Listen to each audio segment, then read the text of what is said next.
found this on the street. I wonder if it wants to be friends with me.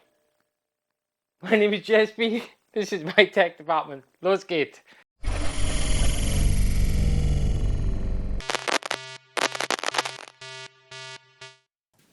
Now, abandoned computers can often seem like they have a bit of a checkered past. But this one looks like it's been at the scene of a murder. I really hope that's Coke or coffee because I'm not convinced. But whatever it is, it's everywhere. However, it should clean off fairly easily, at least I hope so, at any rate. The back is in better condition. It does seem to be missing a graphics card, and looking at it, this is one old machine.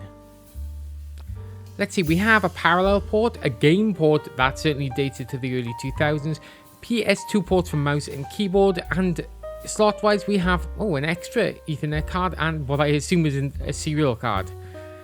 Oh wow, I haven't seen this in years. We can worry about what's inside later. For now, let's get this machine cleaned up. So it's out with the rhubarb spray and, the floppy drive front's fallen off. But actually, this cleans up fairly well. Now, when I say I found this on the street, I mean I found this on a Tausch Tisch. And a Tausch Tisch is like a community table next to a local shop where people can hand over the things they don't want, leave them there, and someone can come along and perhaps make use of something that someone else doesn't want. For me, that often means tech, and this is the third PC that I actually have gotten from the Tausch Tisch, along with a few other bits, which may come in useful later.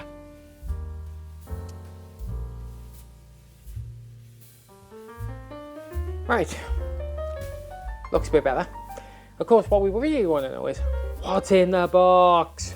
Let's take a look. Oh, well that's not good. Fairly certain that's not meant to be there. Okay. Let's see what else is going on in here, shall we? Right. Well, looks like we've got a hard drive. It's a bonus. No GPU, and I can't imagine why anyone would want to steal a GPU from such an old machine. We have a PSU of dubious heritage, a heatsink, not attached to anything, and what looks to be like an AMD Duron processor. Yep, sure enough, we have an AMD Duron processor, a Duron 1600. Oh, okay, so this is more like a 2002, 2003 machine maybe? There's dust, we can definitely see that. I mean, I'm gonna do this, but ew. Ugh. Okay, yeah, we're gonna need to clean that. But first of all, how about we reseat this heatsink? And yeah, maybe we'd see if it works. Let's hope. Right, now just for the sake of it, I thought it was easier to deal with this outside the case.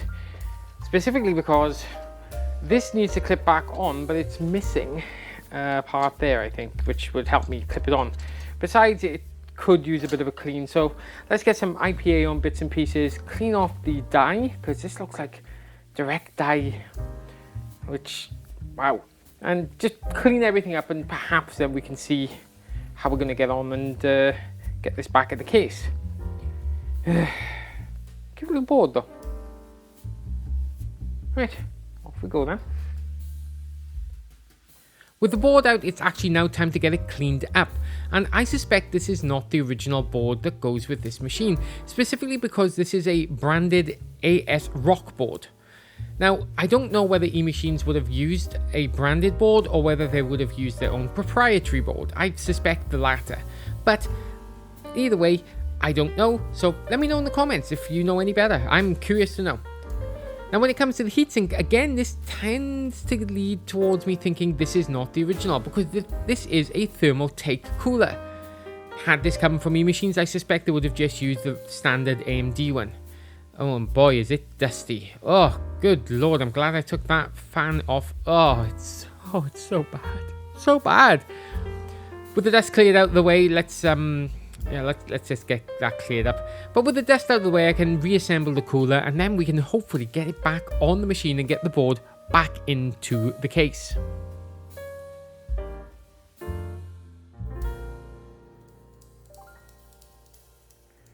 Right, fitting this is not going to be easy, so I'm going to use some MX. I'm going to be a tiny bit generous with the blob there. Now the problem I've got is that this is missing a pry bar, so to fit it we have to put it here first. There, it's hooked, and then somehow get this clip down here. There we go. Job done. Now, one of the things that we did discover with this machine is that it doesn't have a graphics card. Now, I've had a hunt around because this is AGP, and this is what I have. It's a XP 3800 32 megabyte SD AGP VGA card, and I found it, so I have no idea if it works, but it's the only one that's going to fit, so come on. Right, with a certain sense of irony, I needed a few extra parts to get this to work. Fortunately, I had some old stuff that I also found on the Tausch Tisch. This keyboard, found on the Tausch Tisch. Perfect PS2 keyboard. Look at it, it's even got these, internet buttons. They could work, could be cool. That monitor, found it on the Tausch Tisch. You know the fun thing? Never tested any of this, so I have no idea. It may go bang when we start it, it may not. We don't know. So come on, let's find out.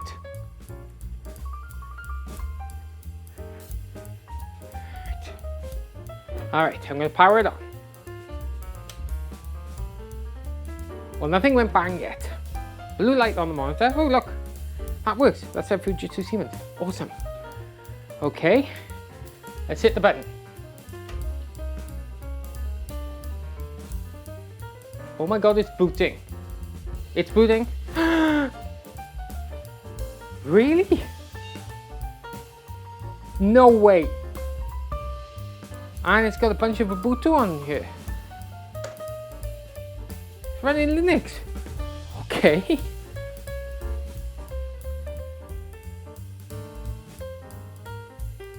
Ah. Well, that's not good. Seems our display has run out of space. However, I don't think we'll keep Ubuntu on here. Do you know what this needs? This needs Windows XP. Come on, let's do it.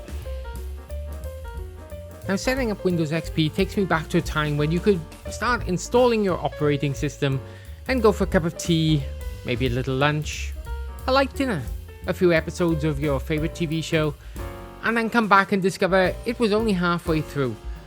Yeah, it's no joke to say actually installing Windows was a fairly slow process, and to a certain extent still is these days. However, the machine gets there in the end, and before I know it, I'm presented with the very, very familiar screens that we, well, all remember from the year 2000 odd, right? With just hours left to go, it's installing the devices, and the only thing that comes up with a little bit of an issue is that the monitor, well, it tries to switch into a resolution it can't handle, which produces some, well, interesting on-screen glitches. Take a look.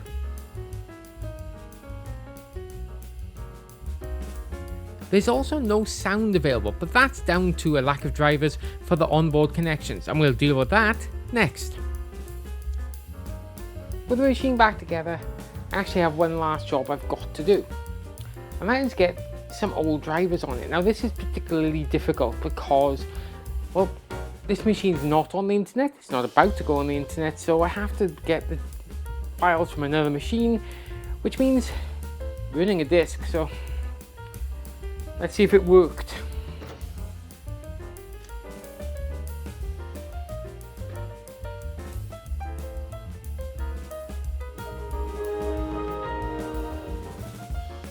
Oh, it's like coming home again, isn't it? It wasn't only the drivers I took the time to install, I also grabbed a copy of Windows XP Service Pack 3 and brought this machine about as up to date as it could possibly get. Of course, it still takes its time booting into the main screen, but you know, that's Windows XP for you.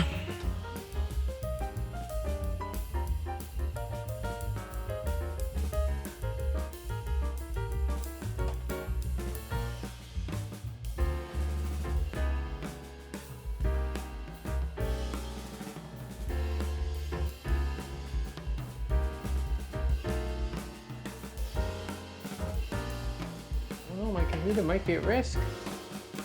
Alright. Yeah, it's SP3 is installed, and well, I'm quite happy with that actually. So the machine all sorted, there was one thing I wanted to do and one thing only, and that was install Microsoft Flight Sim 95.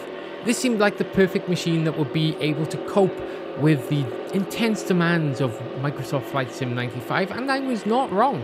It pulled a healthy 21 frames per second, and the old Wingman 3D joystick here is actually a really good joystick. So let's enjoy a little circuit of Meigs Field here in Chicago in Microsoft Flight Sim 95.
Yeah, the quality of the graphics is just astounding, isn't it?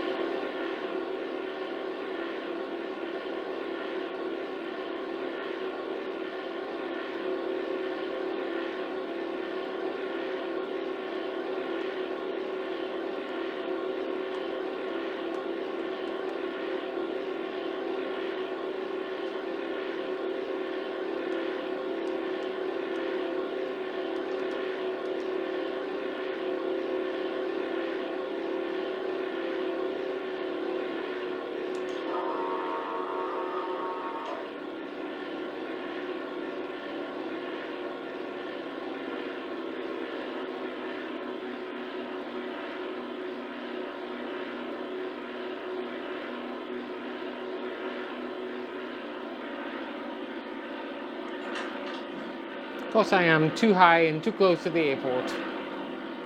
That's alright.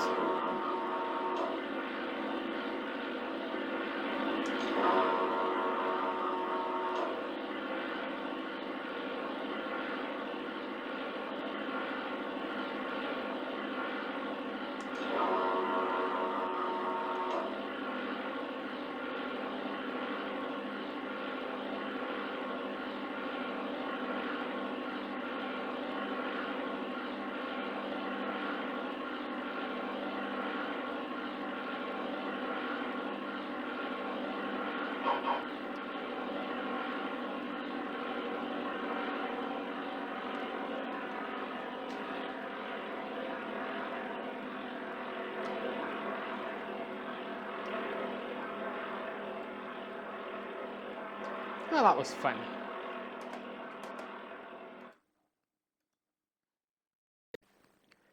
Well, wasn't that a surprise?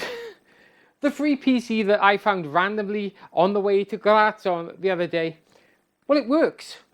And not just works, it works really well. On top of that, the free monitor I found on the Tausch Tisch works. First time I've checked it. The keyboard, you guessed it, free on the Tausch Tisch. Even this mouse, a lovely PS2 mouse, found it on the Tausch Tisch. In fact, even the graphics card that we had to put in here to run this machine, found it on the Tausch Tisch, which is amazing. It's an absolutely fantastic thing to say. This PC cost literally nothing and all of it was destined for scrap. And here it is working fine, and it will be a brilliant Windows XP machine for me. Now, I really hope you enjoyed this. I really did. If you did, please consider giving us a like, a share, and a subscribe. It means a lot for small channels like us. And below you'll find all our socials. All that's left to say now is thanks for watching. I hope you really enjoyed it. I did. And when it comes to all computers, remember, repair, rediscover, and reconnect. You never know. Oh, I was so close. I was almost there. And my microphone died. Right on the very last sentence that I was going to say. So, yeah. Thanks for watching once again. And yeah, I hope to see you again. In the meantime, take care. Cheers, idiot.